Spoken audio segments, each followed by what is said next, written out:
এখানে প্রায় 10,000 সৈন্য মোতায়েন করা হয়েছিল।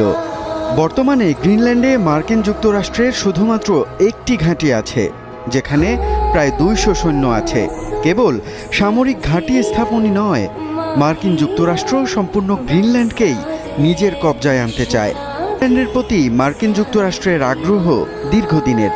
1867 ও 1946 সালে আমেরিকা গ্রিনল্যান্ড কিনতে আগ্রহ দেখিয়েছিল। 1867 সালে আলাস্কা কেনার পর secretary William H Seward Greenland কেনার চেষ্টা করেন, যা ব্যর্থ হয়।